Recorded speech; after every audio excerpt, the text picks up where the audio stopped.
మీ ఇంట్లో మొదటి కోటీశ్వరుడు మీరే అవ్వాలనుకుంటున్నారా? ఈ ఫైనాన్షియల్ వెబినార్ లో ఇప్పుడే జాయిన్ అవ్వండి. నమస్కారం ప్రియా చౌదరి గారు. నమస్తే. లైఫ్లో మనం అంటే ఏ రిలేషన్షిప్ మెయింటైన్ చేయాలన్నా నిజాయితీగా ప్రేమిస్తేనే అది ఎక్కువ రోజులు ఉంటుంది. అయితే మనం ఎంత నిజాయితీగా ప్రేమించినా కొన్నిసార్లు మనకు తెలియకుండానే అవతల వాటి వైపు నుంచి ఆ ప్రేమ దక్కదు.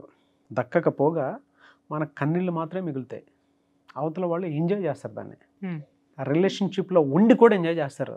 మనకి ఎలా ఉంటుందని అంటే లోపల సలిపినట్లు ఉంటుంది.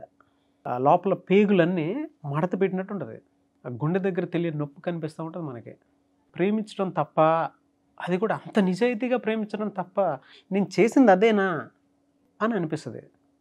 అది ఇవాళ ఈ పెయిన్ ఒకళ్ళిద్దరికి ఉంది అని అంటే కాదు, ప్రపంచం మొత్తానికి ఒక స్టేజ్లో ఏదో ఒక స్టేజ్లోనే ఖచ్చితంగా దీన్ని ఆ పెయిన్ని చూసేటువంటి వాళ్ళు చాలామంది ఉన్నారు అండ్ భరిస్తున్నారు కూడా. స్టిల్ అంతలా ప్రేమించడం తప్ప, నిజాయితీగా ఉండటం తప్ప. దేనికైనా ఒక హద్దు ఉంటుంది నాగరాజ్. ఇప్పుడు ఈ బాటిల్ ఉంది, ఇది ఎంత? 250 ml. ఓకే, దీంట్లో వాటర్ ఎంత పోయాలి నువ్వు? 250 కాదు, 258 పోయాలి. ఓకే, దీనికి కొంత ఎయిర్ ఉండాలి. నువ్వు ఫుల్ పోసినా కూడా ఇది ఉండదు, కొంత తక్కువే పోయాలి. అప్పుడు మాత్రమే దీని మూమెంట్ ఉంటుంది, ఇది సస్టైన్ అవుతుంది. అది కాకుండా నువ్వు 300 ml పోయడానికి ప్రయత్నించినప్పుడు ఆ వాటర్ ఏమవుతుంది? దీంట్లో నింపగలుగుతావా? ఏమవుతుంది? కింద పడి పోతూ ఉంటాయి. ఎంత వాటర్ పోతూ ఉంటే దీనికి కావలసిన దానికంటే నువ్వు ఎక్కువ ఎంత పోస్తావో పోసినంత కింద పోతూనే ఉంటాయి. నువ్వు నింపే ప్రయత్నం చేస్తూనే ఉంటావు. అంటే ఎక్కువ పోస్తున్నాను అనేటటువంటిది, ఎక్కువ ప్రేమిస్తున్నాను అనేటటువంటిది కూడా ఇదే బాపతు. ఒక మనిషి కానీ, ఒక బంధం కానీ, దేనికైనా కానీ కొన్ని హద్దులు ఉంటాయి, అలాగే కొలతలు కూడా ఉంటాయని చెప్తాను నేను. మనకి అర్హత లేని వాళ్ళకో, లేకపోతే విలువ లేని వాళ్ళకో, నువ్వు వాళ్ళ విలువకి మించి నువ్వు ఏది ఇచ్చినా, అర్హత లేని వాళ్ళని తీసుకొని వచ్చి అందలం ఎక్కించిన మన పెద్దవాళ్ళు ఊరికనే కొన్ని సామెతలు చెప్పలేదు. అర్హత లేని వాడికి అందలం ఎక్కించొద్దు అని మాట్లాడతారు. ఎందుకు అందలం ఎక్కించొద్దు అని అంటే, వాడికి దాన్ని అక్కడ నిలబడే అర్హత వాడికి ఉండాలి కదా. వాడికి అది లేనప్పుడు నువ్వు అక్కడ ఎక్కించి కూర్చోబెడితే వాడి నైజం ఏంటో అది చూపిస్తాడు తప్ప, నువ్వు అనుకున్నటువంటి క్వాలిటీ వాడిలో లేదు కదా. క్వాలిఫికేషన్ లేదు, క్వాలిటీ లేదు. సో ఏమవుతుంది? అది పాడైపోతుంది. క్వాలిటీ నువ్వు ఉంటే సరిపోదు. ఇప్పుడు ఈ బాటిల్లో శుభ్రంగా ఉంటే నీళ్ళు కూడా శుభ్రమైనవి పోస్తే ఇంత ప్లెయిన్గా కనిపించింది, అవునా? బాటిల్ని మురిగ్గా ఉంది, నువ్వు ప్లెయిన్ వాటర్ పోసావు, ఏమవుతుంది? మురికే. ఓకే, బాటిల్ ప్లెయిన్గా ఉంది, మురికి వాటర్ పోసావు, ఏం కనిపిస్తుంది? రెండు ఎలా ఉండాలి? ఈక్వల్ స్టేటస్ ఉండాలి. Equal status. ఓకే, అలా నీలో కూడా ప్యూరిటీ ఉంటేనే, నువ్వు ఎవరికైతే ప్రేమని ఇస్తున్నావో వాళ్ళలో కూడా నీలో ఉన్నటువంటి ప్యూరిటీ ఉంటేనే ఇచ్చిపుచ్చుకోవడంలో ఆనందం, ఆ ప్రేమ యొక్క విలువ ఉంటుంది. అది మనం గమనించాం. మనం ఎంతసేపు మన తరపు నుంచే మనం ఆలోచిస్తాం. ఇక్కడ చాలామంది గుర్తించాల్సింది, గమనించాల్సింది నేను చెప్తాను ఏంటంటే, నేను నిజాయితీగా ఉండాలి, నేను చాలా బాగా ప్రేమించాలి, నేను బాగా చూసుకోవాలి, నేను అద్భుతంగా ఉండాలి, ఈ ప్రపంచంలో ఏ పెళ్ళా ఉందనంత నిజాయితీగా ప్రియా చౌదరి ఉండాలి, ఈ ప్రపంచంలో ఏ బాసు ఉండనంత నిజాయితీగా నాగరాజు ఉండాలి అనేసి మనం ఎఫర్ట్స్ పెట్టి మనం ఎదుటి వాళ్ళకి ఇవ్వడం మొదలు పెడితే, అవతల వాడికి స్వీకరించేవాడికి కూడా ఉండాలి కదరా అయ్యా. అలాంటిది నీలో ఉంటే సరిపోదు, స్వీకరించేవాడికి కూడా ఆ ఉద్దేశం ఉండి అది తీసుకోవాలనే క్రేవింగ్ ఉంటే నేను ఇచ్చేది వాడు స్వీకరిస్తాడు. వాడు పూర్తిగా కడుపు నిండేసిన వాడు కడుపు నిండిపోయి ఉంటేనో, లేకపోతే వాడి చూపులు పక్క చూపులైతేనో, లేకపోతే నువ్వు అనుకున్నట్టుగా నీ ఎంప్లాయీస్ అందరికీ కూడా ఇంకా దీనికి మించి ఒక మంచి సంస్థలోకి వెళ్ళాలని అనుకుంటేనో, లేకపోతే ఇంకేదైనా పని చేసేటటువంటి దృక్పథం లేకపోతేనో, ఇంకేదన్నా అయితేనో, నువ్వు సమర్థవంతంగా ఎంత నడపాలనుకున్నా ఆ సంస్థ నడవదు. నేను అర్హత లేని వాళ్ళకి ఎంత ప్రేమనివ్వాలనుకున్నా అది బూడిదలో పోసినటువంటి పన్నీర్ అవుతుంది. ఎగ్జాక్ట్లీ. మనము ఎంతసేపు మనం నిజాయితీగా ఉండాలనుకుంటాం, ఒక్కసారి వాళ్ళకేసి చూడు, వాళ్ళు నిజాయితీగా ఉన్నారా? అమ్మో, అది లేకే మనల్ని గ్రాంటెడ్గా తీసేసుకుంటారు. ఇక్కడ ఇంకొకటి చెప్తున్నాను నాగరాజు. ఫస్ట్ ఒక రిజెక్షన్ మొదలైనప్పుడు లేకపోతే నువ్వు ప్రేమించేటటువంటి వాళ్ళల్లో నీ పట్ల చులకన భావమో, లేకపోతే నీ పట్ల వాళ్ళకి డెడికేషన్ అంకిత భావం లేకపోవడమో, నీ పట్ల మర్యాద లేకపోవడమో, గౌరవం లేకపోవడమో, లేకపోతే నువ్వు టేక్ ఇట్ గ్రాంటెడ్ అన్నట్టుగా వాళ్ళు ప్రవర్తిస్తూ నీ ప్రేమను అడ్డం పెట్టుకొని వాళ్ళ జీవితం వాళ్ళు బతికేస్తూ ఉంటారు. నీ ప్రేమ ఇక్కడ ప్రవాహంలాగా ప్రవహిస్తూనే ఉంటుంది వాళ్ళకి. కానీ ఆ ప్రవాహంలో దాహం తీర్చుకోరు. దాహం ఇంకొక చోట గోల్డ్ స్పాటో థమ్సప్పో లేకపోతే ఇంకొకటో కొనుక్కొని తాగుతూ ఉంటారు. నువ్వేవో స్వచ్ఛమైనటువంటి వాటర్ని ఆ విధంగా ప్రవహింపజేస్తూ ఉంటే దాన్ని ముట్టుకోరు. అటువంటప్పుడు వీటిల్లో ఏ ఒక్కటి నువ్వు గమనించినా నువ్వు ఆలోచించాల్సింది ఏంటి అనంటే you should stop your flowing. నీ ప్రేమ ప్రవాహాన్ని ఆపే వన్స్ ఆపి చూడు. ఎందుకంటే నీ ప్రేమలో నిజాయితీ ఉంది, తీసుకునే వాడిలో నిజాయితీ లేదు. ఇమ్మీడియట్గా ఏం చేస్తావంటే నీలో నిజాయితీ ఉంది కాబట్టి నువ్వు ఆపేసి చూడు. నీ ప్రేమ నీ దగ్గరే ఉంటుంది, నీ గౌరవం నీ దగ్గరే ఉంటుంది, నీ యొక్క ఆ ఆత్మ సంతృప్తి, ఆత్మకి సంబంధించినటువంటి ఆ యొక్క బాండింగ్ ఏదైతే ఉంటుందో అది నీతోనే ఉంటుంది. అటు పక్క ఆపేసిన తర్వాత వాడిలో మొదలవుద్ది చూడు నాగరాజు. సడన్గా ఒక్కసారి నిజమైనటువంటి ప్రేమ ఆగిపోయింది అనుకుందాం, అలజడి మొదలవుద్ది. మామూలుగా కాదు అసలు చూడు, ఇలా నువ్వు వెనక్కి తిరిగి చూడు, అప్పుడు నీ వెంట పట్టం మొదలు పెడతారు. అప్పుడు మొదలు పెడతా ఉంటారన్నమాట. అయ్యో నువ్వు చాలా అపార్థం చేసుకున్నావు, నువ్వు ఏదైనా నేను అలా అనాలని అనుకోలేదు, నేను అది కాదు, ఎన్నో ఎక్స్ప్లెనేషన్లు ఇస్తారు. విషయం ఏంటంటే వీడు ఎన్నోసార్లు వాళ్ళకి నచ్చ చెప్పడానికి, వాళ్ళు వీడిని నమ్మేటట్టు చేయడానికి వీడు ఎన్ని ప్రయత్నాలు చేసినా కూడా ఒక్కసారి కూడా కన్సిడర్ చెయ్యరు. ఇంకొకటి ఏంటి అనంటే వాళ్ళు ఒకవేళ వాళ్ళు బెటర్ లైఫ్ వాళ్ళకి కనిపించింది అనుకుందాం నాగరాజు, యువతల నుంచి వాళ్ళు వీడికి హ్యాండ్ ఇస్తున్నామనో దీన్ని వదిలేస్తున్నామనో ఇది అక్కర్లేదని మాత్రం చెప్పరు. వీళ్ళల్లో ఉన్నటువంటి వీళ్ళు చెయ్యలేనటువంటిది, వీళ్ళు అందుకోలేనటువంటి దాన్ని ఎత్తి చూపిస్తారు. ఇది ఆ రోజే చెప్పాను కదా, ఇది నువ్వు చెయ్యలేదు కదా, ఇది నువ్వు అన్నావు కదా, నువ్వు ఇది చేసావు కదా అని చెప్పి యువతల ఉన్నటువంటి ఆ లోపాన్ని దాన్ని మాత్రమే చూపించేసి చాలా స్మార్ట్గా ఎస్కేప్ అయ్యేటటువంటి పరిస్థితుల్లో వాళ్ళు ఉంటారు. చాలా స్మార్ట్గా చెప్తారు. నేను ఒక ఎపిసోడ్లో నేను చెప్పాను, మా పెదనాన్నగారు ఏం చెప్పారు అంటే 100లో నువ్వు ఒక్కదానివే ఉండాలి అని చెప్పేసాను. ఆయన ఇంకొక మాట కూడా చెప్పారు, ఎదుటి వాడు నో చెప్పే లోపు నువ్వు డబల్ నో చెప్పు. అదిరిపోయింది. డబల్ నో చెప్పు, శక్తి నీకు పెరుగుతుంది, నీ ఎనర్జీ నీకుంటుంది, నీ తరీకా ఏంటో నీకు తెలుస్తుంది. వాడిని పట్టించుకోవటం మానే, గీత దాటనివ్వకు అని. మళ్ళీ మనం వెనక్కి తిరిగి ఆలోచించొద్దు, వాడు నా గురించి ఆలోచిస్తున్నాడా, వాడు ఏం చేస్తున్నాడో, లేకపోతే ఇదేంటి దీని దగ్గర నేను పట్టుబడిపోయాను, ఇదేం చేస్తుందో అని వాడు మన వెంట తిరిగి ఆలోచిస్తాడు తప్ప నువ్వు వెనక్కి తిరిగి చూడొద్దు. ఎందుకంటే నీ ప్రయాణానికి ఒక లక్ష్యం ఉంది, నీ ప్రయాణానికి ఒక స్పష్టత ఉంది, నీ ప్రేమలో నిజాయితీ ఉంది. నువ్వెందుకు వెనక్కి తిరిగి చూడాలి?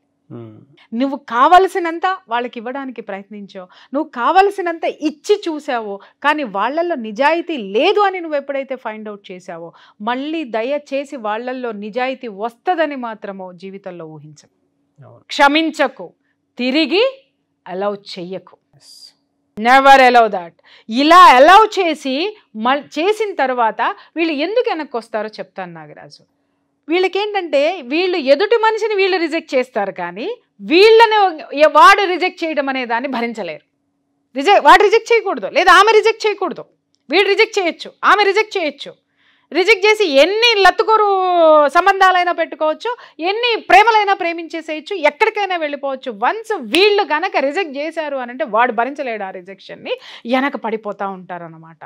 అహం, వాడి ఈగో దెబ్బతింటుంది, ఆ ఈగోని ఎత్తుక్కుంటూ వచ్చేస్తాడు. అరే నేను ఏం చేసినా నా కాలు కింద చెప్పులాగా ఉండేటోడు ఏంటి ఇట్లా చేస్తున్నాడు, అరే నేను ఏం చేసినా కూడా ఇది అయ్యో నేను ఇంకా ఏం చేయాలి, నేనే తప్పు చేశానని చంపలేసుకునేటటువంటిది ఒక్కసారి చంప పగలగొట్టి వెళ్ళిపోయింది. ఏంటి, ఏదో జరిగింది, సైకిల్ చెప్పుడు ఏదో జరిగింది, బేతాళా ఏమి జరిగింది అని ఇలా అబ్బాయి ఈడు నా కాళ్ళు పట్టుకొని ఇది పట్టుకొని ఉండేవాడు, సడన్ గా ఇలా జరిగింది అంటే ఎవరో నడిపిస్తున్నాడు ఇన్ని. ఆ కారణం వెతకడానికి మన దగ్గర బోళ్ళని నాటకాలు, బోళ్ళని వేషాలు వేస్తూ ఉంటారు.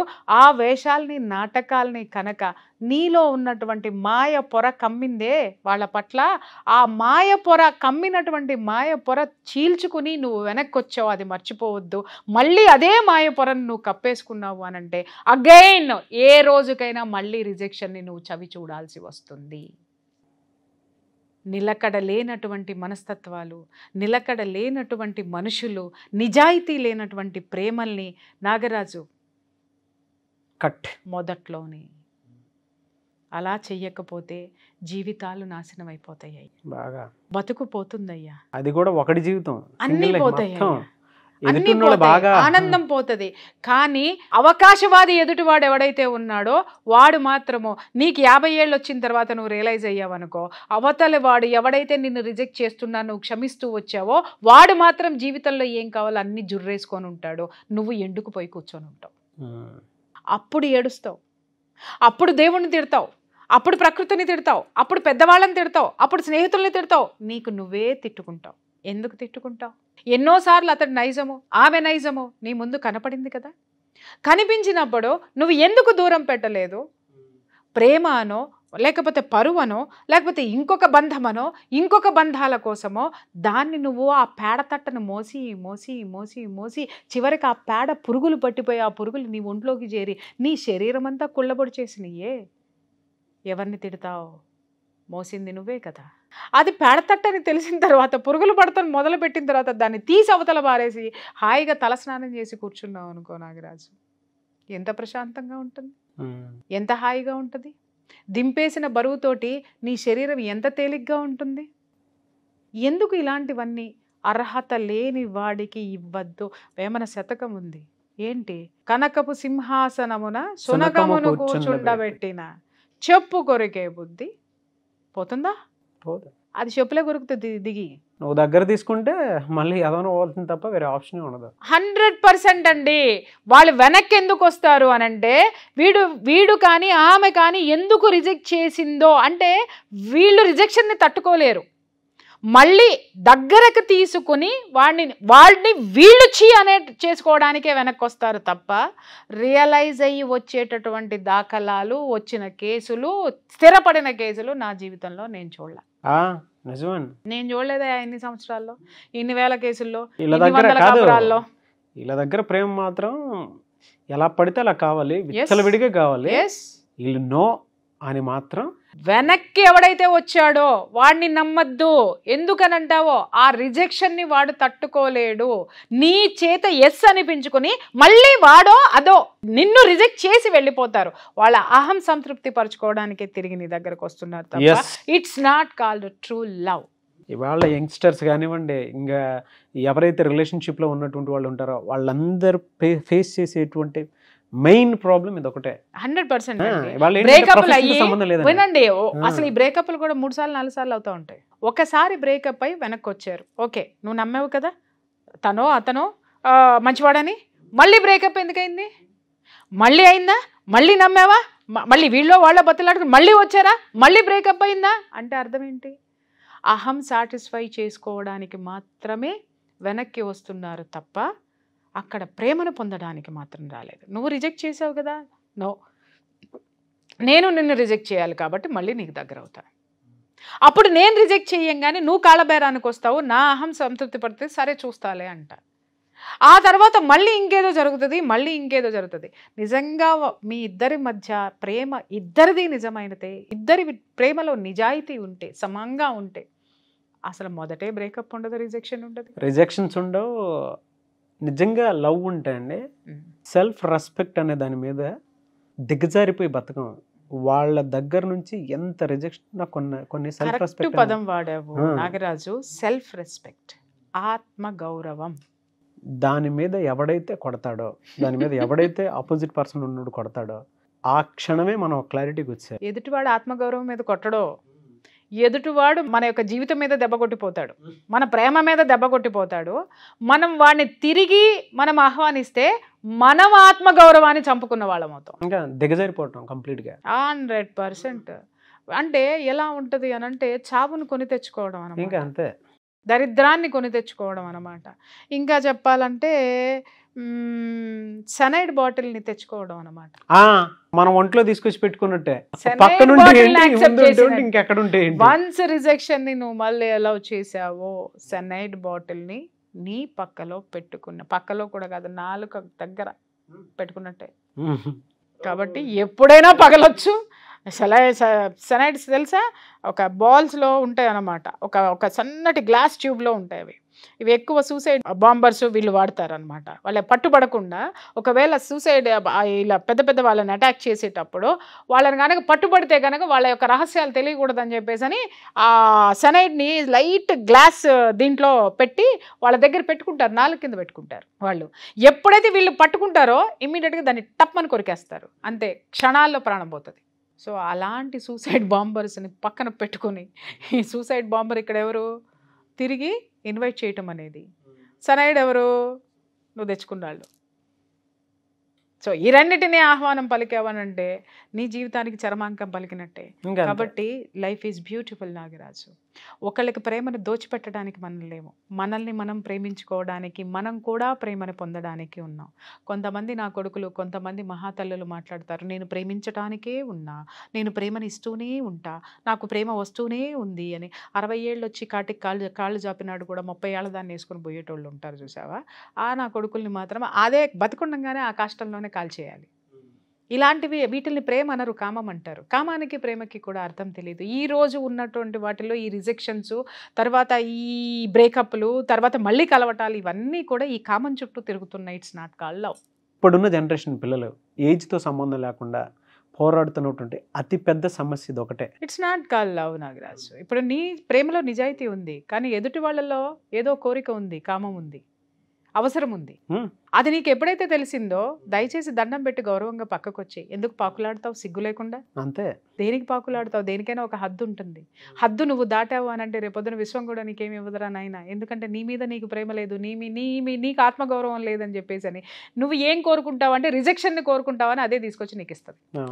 అమ్మ కూడా, అమ్మలకు కూడా చెప్తున్నా, అదే తల్లి, వెధవలు మీ జీవితంలోకి వచ్చి రిజెక్ట్ చేసిన తర్వాత వాడి కోసం పాకులాడకండి, మీ జీవితాన్ని నాశనం చేసుకోకండి. Go for better life, good life, beautiful life. Thank you అండి. Thank you so much Priya Chowdary garu. Thank you.